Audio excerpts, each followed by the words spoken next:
کریسمس یعنی اونا میگن که در این روز کی تولد شده؟ праздником Рождества Христова. بچه خدا تولد شده. ما دیگر ناچاریم، ما ضروریم که در هر یک رسم هاشون، در هر یک ایده هاشون مقصد اونها را تبریک بگیم، تهنیه بگیم. این حالا وقتی که تو برازو میگی مبارک چی مانا؟ یعنی مبارک ولادت بچه خدا. و بسیاری کساس اینی عوام که گپ نمیفهمن، نام خدا مفتی میمانه، مفت گپ زده میره. مفت باید گپ نزنه کسی. حداقل عقیده خدا بفهمه که اینی چی معنا میده. آیا اون نصرانی که میکنه، آیا او تجلیل میکنه امروز از ولادت عیسی مسیحی که پیغمبر است؟ برو پرسانش کن، حداقل سادش کن. بگو برادر امیر روز کی تولد شده؟ میگه عیسی مسیح. بگو کیست عیسی مسیح؟ Jesus Christ. میگه Son of God، بچه خدا هست. خب او میگه من تجلیل میکنم تولد بچه خدا را و تو میگی مبارک باشه. من سجده میکنم برای عیسی مسیح. خدای من العیاذ بالله عیسی مسیح. در کدام کلیسا شما نام الله را دیدین؟ در کدام کلیسا نام الله نوشته است؟ در هر کلیسایی که شما امروز برین، اینترنت است، نوشته کنین چرچ و نوشته کنین، در هر کلیسا داخلش نشان میده که اون مجسمه کی است؟ مجسمه عیسی مسیح است و مجسمه دروغینش است و اونم مجسمه است که در صلیب آویزان شده و وقتی که از بهش پرسان که بگی اینمی کی است؟ میگه این بچه خدا هست. آل جناب مفتی صاحب میخیزه فتوا میده که اینمی را تو بخی چی کن؟ تبریکی بده. پروا نداره. چرا پروا نداره؟ به خاطر پروا داره. فهمید یعنی؟ لكن يحرم على المسلم ان يرضى بشعائر الكفر. بله مسلمان حرام است که به شعائر کفر چی باشه؟ راضی باشه. الرضا بالکفر کفران. رضایت با کفر چی است؟ کفر. حاضر در دست من برادرای عزیز و گرامی، اینمی کتاب اگر دیده باشین، اینمی کتاب نامش مجموعة الرسائل فی بیان المسائل بلغت الفارسی. به لغت فارسی ای صاحب کتاب کیه؟ مولانا الاستاذ محمد حایتی. خدا رحمت کنه.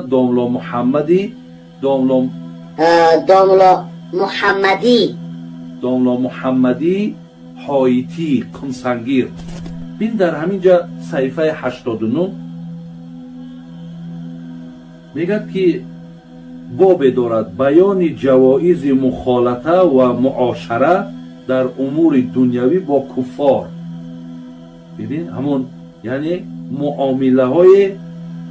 معامله های دنیوی با مردمی غیر دین. اینجا 2-3 صحیفه برادرای عزیز برای ما نویسنده دادن. من بعضی جاهاشو میخونم. میگه که مسلمان ناچارن که در معاملات و رسوم و عادات دنیوی با مردم غیر دین موافقه و اختلاط کنند و در عیدها و جشنواره های همدیگر را تهنیه و تبریک کنند و این تهنیه و تبریک از جانب مسلمان ها برای مردم غیر مسلمان در عیدها و دیگر رسوم آنها برای موافقه و مراسای ظاهری به آنها هست، نه از روی دوستی باطنی. ببینید برادرای از چقدر آدمای با حکمتن. همین حضرت داملا را ببینید چقدر مقصد جهانبینی دارن. حضرت میگه که یعنی در هر یک ایده هایی که شما دارین، دیده که در عید قربان، عید رمضان شما را تبریک میکنن. وقتی تبریکتون کردن شما رحمتشون بگین. در همون روزهای عیدتون یگان هدیه شون بدین. وقتی اونها عید کردن شما تبریکشون کنین. میگه بین زیرا شما میگن ناچارین، شما در ملک هوا زندگی دارین، شما دیگر ضروره که با اونها میگه در همین مسئله ها چیکار کنین؟ معامله کنین. میگه علامه ابن القیم رحمه الله در کتاب احکام الذمه در جلد اول صفحه 205 میگه و اما التهنئه بشعائر الكفر المختصه به فحرام بالاتفاق. یعنی اگر این روز کس مبارکی میته برای غیر مسلمان ها، روز مقدسشانه مبارکی میده که مبارک باشه. اول کلمه مبارک میفهمین؟ یعنی الله را با برکت بگردانه. او بتای خودم اونجا پیش میکنه، تو میگی این بت الله برکت بده. کلمه کفر شد. و رضا بالکفر کفرن. از این خاطر میگه که مبارکی دادن برای غیر مسلمان ها در شعائر الکفر که این روز کریسمس هم یکی از شعائر کفری از اونا هست و این سرش میگیم که چرا شعائر کفری است. مثل ان یهنئهم به اعیادهم و صومهم، مثل که برش تبریکی به عیدهایشان یا بر روزه هایی که اونا میگیرن. فیقول عید مبارک علیک او تهنأ بهذا العید و نحوی. فهذا ان سلم قائله من الكفر فهو من المحرمات. اگر اینمی چیز و هو به منزلت ان یهنئه بسجوده للصلیب. میگه چرا این حرام است؟ میگه مثل که یک نفر عیدش مثل همیست یک نفر سجده میکنه برای بت، برای صلیب، به مجسمه و تو برش میگی که مبارک باشه. گفتم میتونی؟ پس او اینمی روز چی عقیده داره؟ چی رو تجلیل میکنه؟ خونمو عقیده که ضد عقیده موضوع است. موضوع میگم که عیسی علیه السلام الله میگه و ما قتلوه و ما صلبوه، او را قتل نکردن، صلیب نکردن. متوجه هستین؟ بل رفعه الله. موضوع عقیده داریم که الله او را به آسمان بلند کرده و در آخر زمان دوباره حضرت عیسی مسیح میایه و بالاخره صلیب به دست خود میشکنن و بر مردم ثابت میکنن. موضوعی تو عقیده موضوع. او به ضد عقیده موضوع میگه که نه صاحب این عید کریسمس است، این عید هست، عید صلیبی ها هست. اینا عقیده دارن که عیسی مسیح که است اونجا باز شراب میمانن، میگه این خون عیسی مسیح است. اونجا یک توتک نان میرن، میگه این گوشت عیسی مسیح است. یعنی ایده که تو بخوری این گوشت عیسی مسیح است، این خون عیسی مسیح است، این واینی شراب و اینا میره و اینجا توضیح میکنن و به این عقیده است که عیسی مسیح علیه السلام کشته شده، در صلیب اویزان شده. اینی قسم است. پس وقتی که میری بر از اون یک مبارک باشه، اینه می تو در حقیقت امو عقیده از رو چی کردی؟ تایید کردی. خب دیگه یک عالم دیگه میگه که یأثم الانسان اذا فعل شیئا مما ذکر بغیر قصد. اگر میگه این چیزا را بدون قصد کرده باشه این گناهگار میشه. و انما فعله اما مجامله او حیاء او احراجا او غیر ذلك. و هل يجوز التشبه بهم؟ وقتی که از پیش مفتی های اسلام پرسان کردن که یک نفر به خاطر حیا یا به خاطر سرش فشار است یا به خاطر میخواد که تو مجامله بکنه به امرای از اونا، دیگه چی است؟ گفت این چطور است؟ فاجاب. پس این علامه ابن عثیمین که یکی از مفتی ها بودن، اینا میگه چی است؟ تهنئه الکفار بعید الکریسمس او غیره من اعیادهم الدینیه حرام بالاتفاق. با اتفاق علمای اسلام چی است؟ این حرام است. کما نقل ذلك ابن القیم رحمه الله. خب دیگه چی؟ دیگه اینال این علما وقتی که دستار میگن، وقتی که میگه چی است؟ خب چرا میگه این حرام است و چرا ناروا هست؟ میگه به خاطر ازی که این در حقیقت لان فيها اقرار لما هم علیه من شعائر الكفر.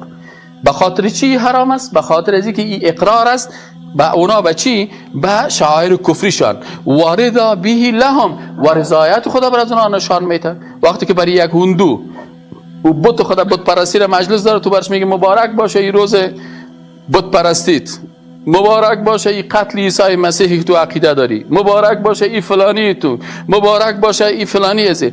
الهال اونو اعتقاداتی که اینا دارن، اونا عقیده دارن که در این روز کریسمس بچه خدا تولد شده. گپ دقیق فهمیدی؟ اصل گپ در کجا هست؟ روز کریسمس. یعنی اونا میگن که در این روز کی تولد شده؟ بچه خدا تولد شده. Son of God تولد شده میگن. پس این حال وقتی که تو برازو میگی مبارک چی مانا؟ یعنی مبارک ولادت بچه خدا. و اینجا گپ چیست؟ خب سری کساس اینی عمق گپ نمیفهمن، نام خدا مفتی میمانه، مفت گپ زده میره. مفت باید گپ نزنه کس. حداقل عقیده خدا بفهمه که اینمی چی معنا میده. آیا او نصرانی که میکنه، آیا او تجلیل میکنه امروز از ولادت عیسی مسیحی که پیغمبر است؟ برو پرسانش کن، حداقل سادش کن، بگو برادر امیر روز کی تولد شده؟ میگه عیسی مسیح. بگو کیست عیسی مسیح؟ جیسوس کرایست. میگه son of God، بچه خدا هست. خب او میگه من تجلیل میکنم تولد بچه خدا را و تو میگی مبارک باشه. من سجده میکنم برای عیسی مسیح، خدای مثل العیاذ بالله عیسی مسیح. در کدام کلیسا شما نام الله را دیدین؟ در کدام کلیسا نام الله نوشته است؟ در هر کلیسایی که شما امروز برین، اینترنت است، نوشته کنین چرچ و نوشته کنین، در هر کلیسا داخلش نشان میده که اون مجسمه کی است؟ مجسمه عیسی مسیح است و مجسمه دروغینش است و اونم مجسمه است که در صلیب آویزان شده و وقتی که از بهش پرسان که بگی اینمی کی است، میگه این بچه خدا هست. آل جناب مفتی صاحب میخیزه فتوا میده که اینمی را تو بخی چی کن؟ تبریکی بده، پروا نداره. چرا پروا نداره؟ به خاطر پروا داره. فهمید یعنی؟ لكن يحرم على المسلم ان يرضى بشعائر الكفر. بله مسلمان حرام است که به شعائر کفر چی باشه؟ راضی باشه. الرضا بالکفر کفران. رضایت به کفر چی است؟ کفر است. اینم از مفتی های اسلام پرسان کن، بگو همین جمله چی معنی که الرضا بالکفر کفران؟ وقتی که رضایت به کفر کفر است، آل این میخیزه درخت را جور میکنه که این مربوط میشه به کریسمس. کریسمس چی است؟ روز تولد بچه خدا، به عقیده از اونا.